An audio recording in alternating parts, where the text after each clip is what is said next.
अस्सलाम वालेकुम। Griffin poultry YouTube channel में आपको खुशामदीद। तो आज की इस वीडियो में हम फीड एडिटिव्स के बारे में पढ़ेंगे कि ये क्या होते हैं और इसको क्यों फीड में ऐड करते हैं।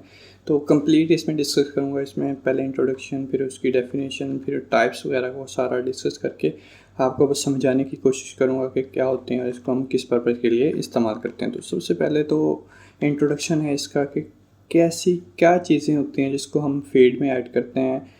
ये इंग्रेडिएंट होते हैं, मिक्सचर होता है इंग्रेडिएंट का जिसको हम फीड में ऐड करते हैं, लेकिन उसका कोई न्यूट्रिशनल प्रोफाइल नहीं होती, ना उसे एनर्जी मिल रही होती है, ना उसे प्रोटीन मिल रही होती है। सिर्फ वो क्या करते हैं कि राशन की जो वैल्यू होती है, जो पहले से फीड इंग्रेडिएंट हमने डाले हुए हैं, उनकी जो वैल्यू होती है उनको इंक्रीज़ करवा देता है बॉडी के अंदर। मतलब ये कि अगर हम फीड ऐड करते हैं तो अगर कौन ने उसे 3250 में से उसे 2700 2600 जितनी भी कैलोरीज मिल रही है उसको इंक्रीज़ कर देगा, 3000 तक 3100 तक ले आएगा। जिससे क्या होगा कि ग्रोथ रेट इंक्रीज़ होगा, उसकी प्रोडक्शन इंक्रीज़ होगी। अगर आप ब्रॉयलर ग्रो कर रहे हैं तो उसका मीट ज़्यादा होगा। अगर आप लेयर ग्रो कर रहे हैं तो उसमें एग प्रोडक्शन ज़्यादा हो जाएगी। इसमें फ़ीड की एफिशिएंसी ज़्यादा हो जाएगी। मतलब ये कि अगर आप फीड कम खा के ज़्यादा वज़न हासिल करेगा।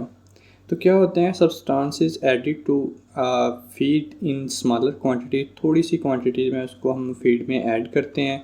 किस पर्पज़ के लिए वो आपको समझा चुका हूँ कि उसकी न्यूट्रिशनल प्रोफाइल को इंक्रीज़ कर सकते हैं। ठीक है, तो हम फीड एडिटिव्स को उनकी जो क्या कह सकते हैं मोड ऑफ एक्शन है, किस हिसाब से वो एक्ट करते हैं बॉडी के अंदर जाके, कौन सी चेंजिंग करते हैं, उस हिसाब से उनको डिफरेंट कैटेगरीज में कैटेगराइज किया गया है। सबसे पहले तो पैलेट बाइंडर आते हैं, फिर एंजाइम्स आते हैं, ग्रोथ प्रमोटर आते हैं। ग्रोथ प्रमोटर में दो चीज़ें होती हैं, एंटीबायोटिक होती है और प्रोबायोटिक होती है। मोल्ड इनहिबिटर, टॉक्सिन एब्जॉर्बेंट होते हैं, एंटीऑक्सीडेंट होते हैं, एंटीकॉक्सीडियल, ग्रीट डिवर्मर, बफर, फ्लेवरिंग एजेंट। इनको हम यूज़ करके एज ए हम फीड एडिटिव यूज़ करते हैं, जो कि बहुत ही एक आपकी फीड को बढ़ाने के लिए बहुत ही अच्छे और करामत साबित होते हैं। तो सबसे पहले पैलेट बाइंडर होते हैं। ये क्या करते हैं कि पैलेट को बाइंड कर देते हैं। जैसे कि हम बॉयलर के अंदर देखें तो उसकी फीड की गोलियां बनी होती हैं। अगर आप मकई ले लें या गंदम ले लें तो उसको अगर आप ग्राइंड करके रख दें तो वो ब्रॉयलर इतने अच्छे से नहीं खाएगा। उसकी गोलियां बना लें तो ज़्यादा खाएगा और ज़्यादा उससे उसको इफ़ेक्ट होगा। तो इससे क्या होता है कि जो आप स्ट्रेंथ चेक कर सकते हैं ब्रॉयलर के अंदर फीड की के पैलेट बाइंडर इंग्रेडिएंट डालते हैं तो उससे पैलेट बन जाती है, ग्रोली बन जाती है, गोली बन जाती है, जो उसको इजीली पिक कर लेता है, खा लेता है।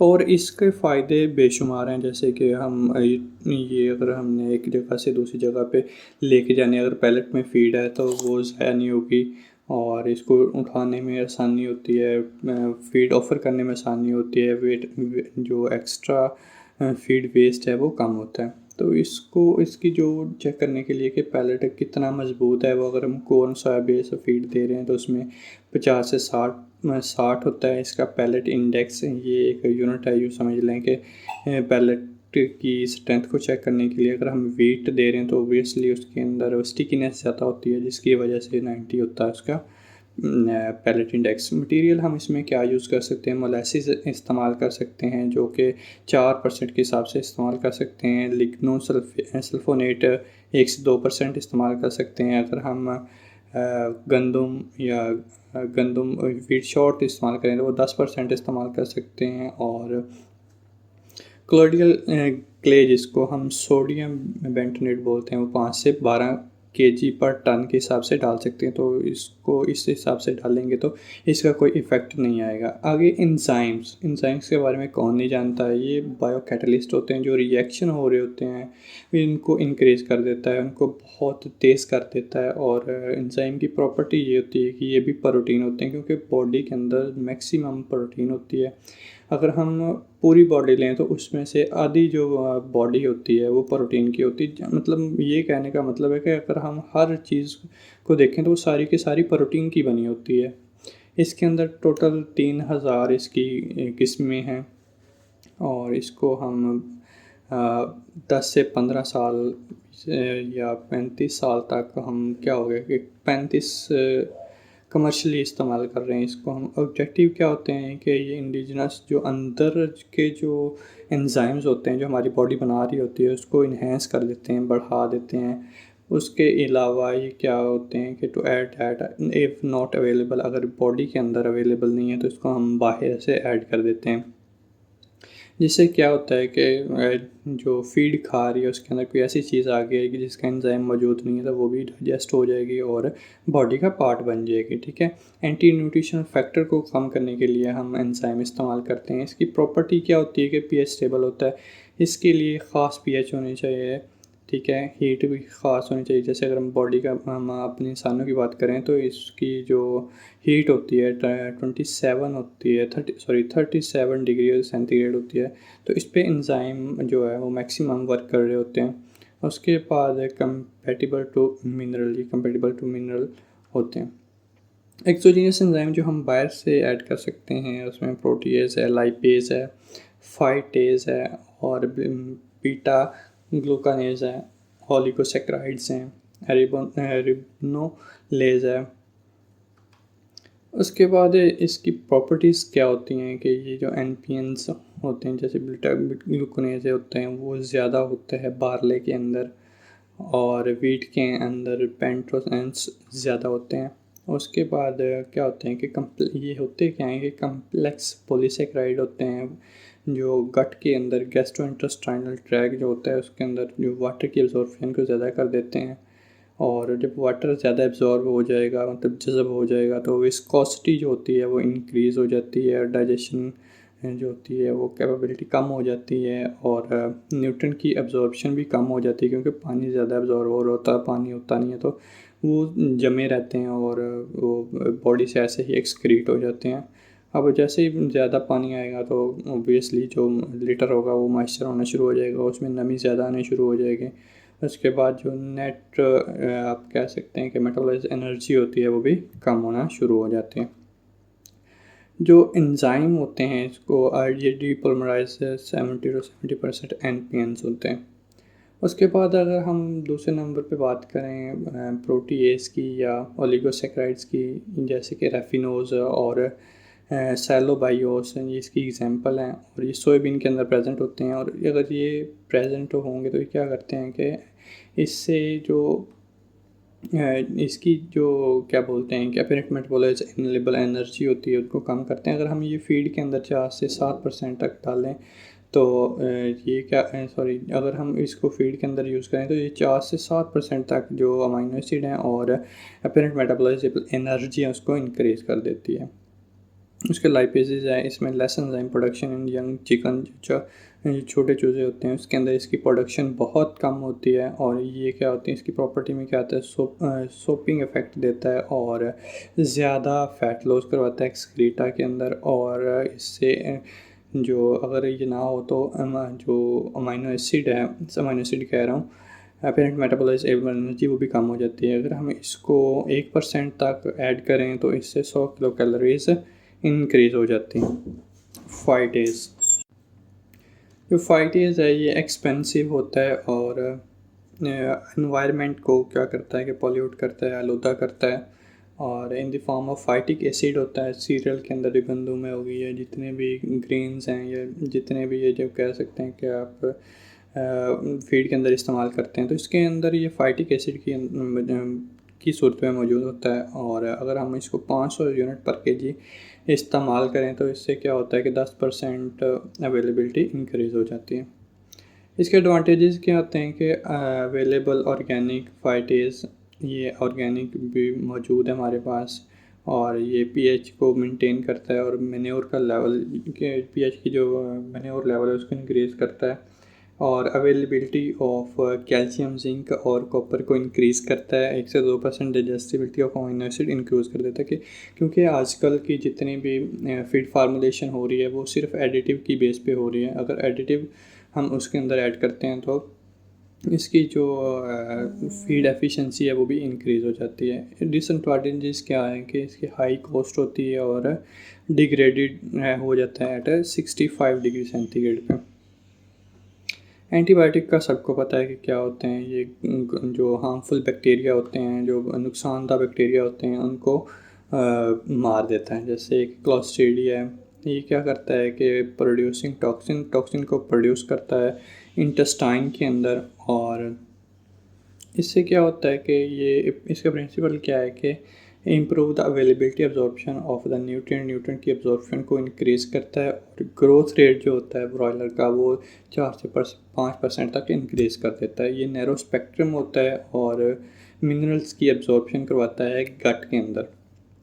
एग्जाम्पल में इसके जैसे हम लिंकोमाइसिन है, एनरामाइसिन है, जितनी भी हम एंटीबायोटिक इस्तेमाल करते हैं वो इसमें आ सकती हैं as a feed additives.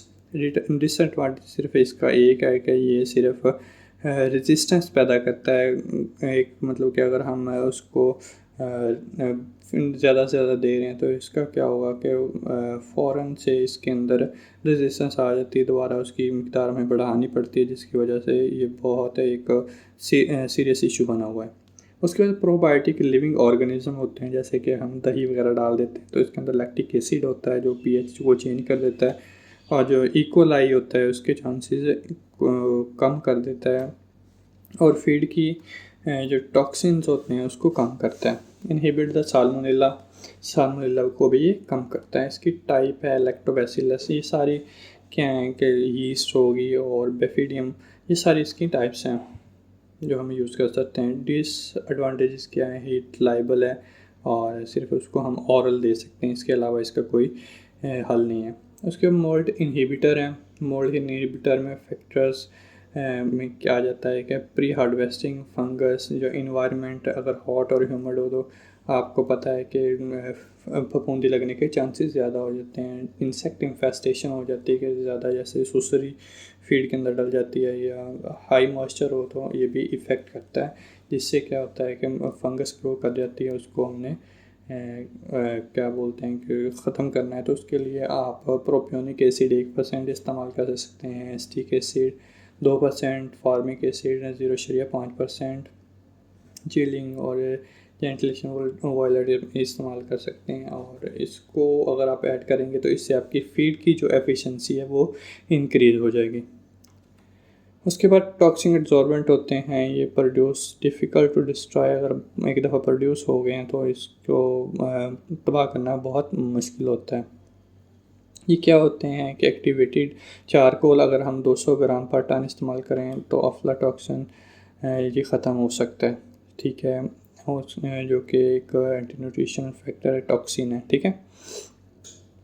Alumino silicate तकरीबन ये 0.5 से 2% इस्तेमाल करें तो ये भी अफ्लाटॉक्सिन इसको ख़त्म करता है। और टॉक्सिन हैं ये साल्सन इसके तौर पर इसमें भी हम इसे इस्तेमाल कर सकते हैं। इसके डिसएडवांटेजेस में क्या आता है कि alumino silicates bind essential mineral, ये एक एग्जांपल दी हुई है।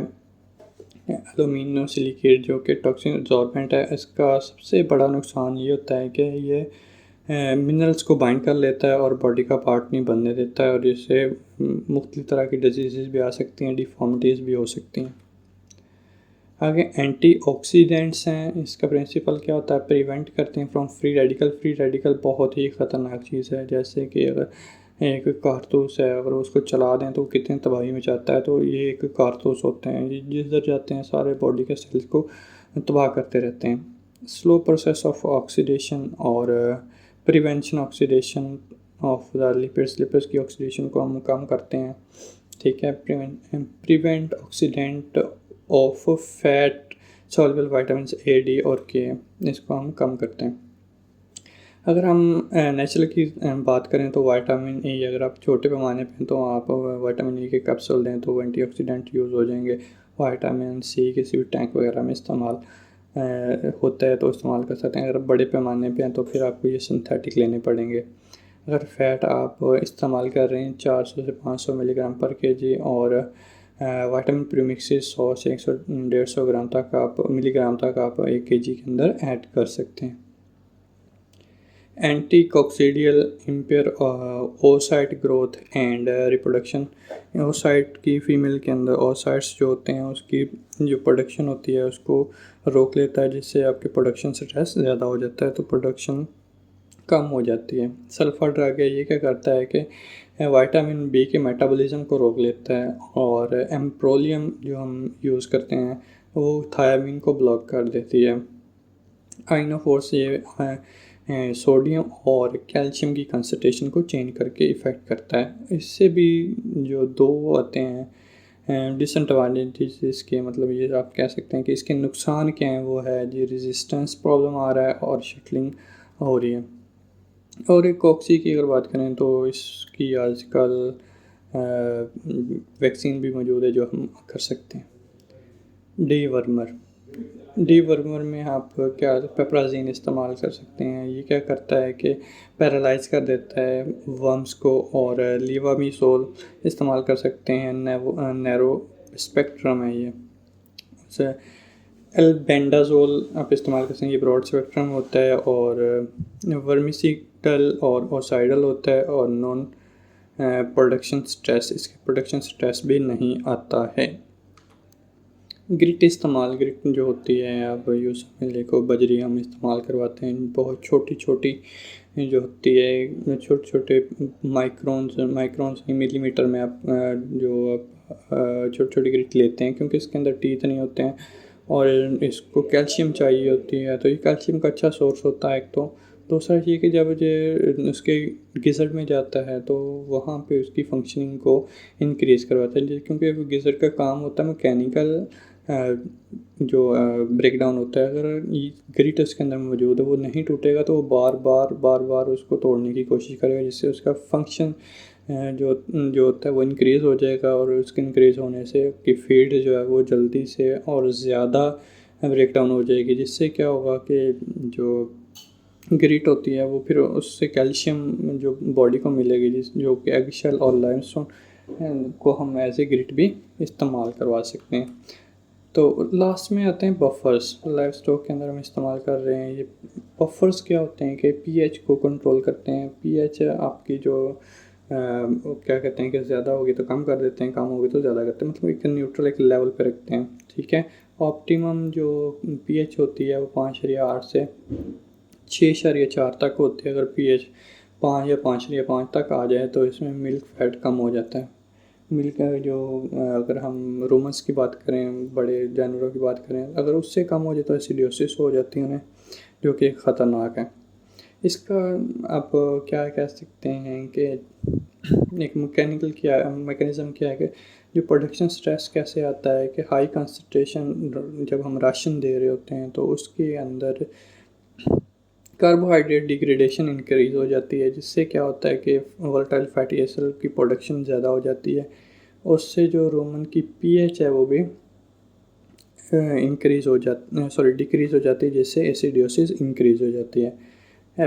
उसमें भूख कम लगती है और सलाइवा की सिक्रीशन ज़्यादा होती हैं, फीड इंटेक कम हो जाता है, जिससे प्रोडक्शन भी कम हो जाती है। तो ये थे आज के जो टॉपिक के फीड एडिटिव पे मैं कंप्लीट वीडियो बनाना चाहता था। तो ये इसकी कंप्लीट वीडियो मैंने कोशिश ये की है कि जल्दी पढूं, ताकि आप लोगों का टाइम ज़ाया ना और आप कम अरसे के अंदर ज़्यादा सीख सकें। तो कॉमन जो हैं हमारे पास बफर्स हैं, उसमें NaHCO3 है, Mg ऑक्साइड है, और ये सारे लाइमस्टोन, ये सारे हम सोडियम बेंटोनेट हम इस्तेमाल करते हैं। ये सारे बफर हैं जो कि हम एज ए राशन के तौर पे इस्तेमाल कर सकते हैं, राशन के अंदर इस्तेमाल कर सकते हैं, जिसका खतर का फ़ायदा होता है। कॉमन बफर हैं ये हमारे पास, ठीक है। तो जिसमें हम कितना राशन के अंदर तकरीबन 0.1 से 0.6 से 1 तक, ये सारी इसकी क्वांटिटीज़ हैं जो आप फीड के अंदर यूज़ कर सकते हैं।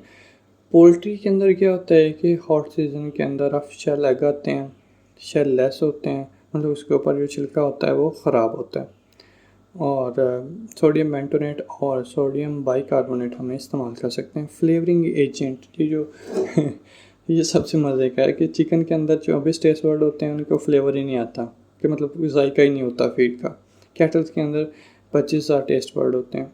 अच्छा, अब ये क्या होता है कि जो फ्लेवरिंग एजेंट होते हैं इसको हम फीड के अंदर ऐड कर देते हैं। जब प्रोडक्शन या स्ट्रेस ज़्यादा होता है तो हम ये फ्लेवरिंग एजेंट ऐड करते हैं फीड के अंदर। जैसे गर्मी बहुत ज़्यादा होती है तो जो जानवर होते हैं वो खाना पीना बंद कर देते हैं। तो इससे क्या होता है कि ये की जो आप कह सकते हैं कि इंक्रीज़ हो जाती है,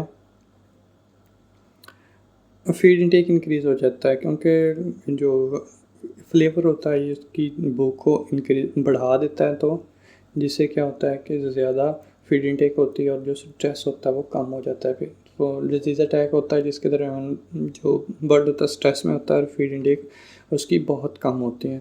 तो इसमें क्या होता है कि हम जानवरों को अगर फ्लेवरिंग एजेंट देते हैं तो उससे फीड इनटेक ज़्यादा होगा। उसके अलावा पोल्ट्री में इसका कोई किरदार नहीं, क्योंकि उसके अंदर टेस्ट बर्ड ही बहुत कम होते हैं। तो अगर आपको मेरी वीडियो अच्छी लगी है तो सब्सक्राइब करना मत भूलिएगा। अल्लाह हाफ़िज़।